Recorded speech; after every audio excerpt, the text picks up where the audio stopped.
You mentioned Easton's field hockey going to begin its district tournament run tonight. Another district tournament getting underway tonight, 4A volleyball. And there's a bit of a new face involved in this year's tournament. With more on that, let's send it to Gwen Begley.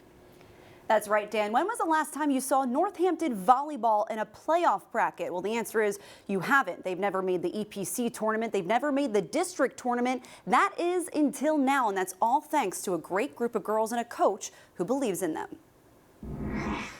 The Concrete Kids record recently underwent some changes. What was once 6-12 is now 11-7. Third-year head coach Jessica Finlayson succeeded on a mission to put Northampton back on the map. At Northampton, I think we've always had it tough just because we have to play all those big name teams, Parkland, Emmaus, Central, Nazareth, and Whitehall twice. And in years past, I think Northampton's gotten beaten down a little bit by that.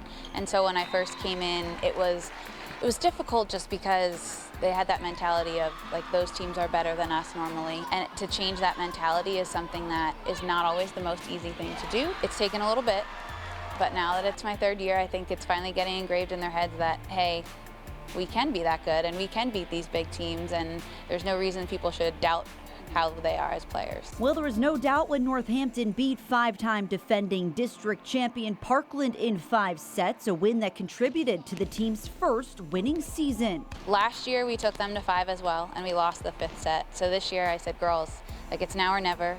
You've been in this position before. There's no reason you can't do it. They came out and they were excited and they wanted to beat them so badly, and literally the girls went through the lines and they high-fived everybody at the end, and then they just started crying.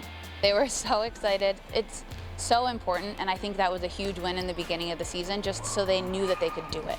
Not only is Finlayson battling on the court with her team, she's also facing a battle off the court. The 27-year-old coach was diagnosed with brain cancer in the summer of 2018, a battle she's still fighting today with the help and support of the entire volleyball community. It's been my team, it's been the parents on my team, been everywhere though. I can't tell you how many teams in the Lehigh Valley alone had cancer nights for me and gave me the donations that they got and the money that they raised, and it's been support from the whole entire volleyball community. It's from all over, and I'm doing really well. I have 2 months of chemo left and then my treatment will be done. It's not a curable type of brain cancer, so it probably will come back someday. The hope is just not for a very long time. The K-Kids lucky to have Finlayson on the sidelines for what is their first postseason run. While they lost in round 1 of the EPC tournament, districts is a chance for redemption. They're all very excited. Not the best way to motivate them, but my assistant coach is like, look, we're Northampton and we're not supposed to win. So they all have the target on their backs that, hey, you play Northampton, you better not let them win because you're supposed to be better. Just because that's how people have always viewed it. Because Northampton was really never a school to talk about, but we are really putting the pressure on the other teams, and we're not supposed to win. And when we do win, people really, their heads are turning because Northampton is beating some of these schools that we technically, like in the past, we didn't. And I have been with these girls now for 6 years, and I like to think that the program's changed quite a bit, and I think these girls are finally believing in themselves enough that they know that they can do it, and there's no reason that they shouldn't continue winning.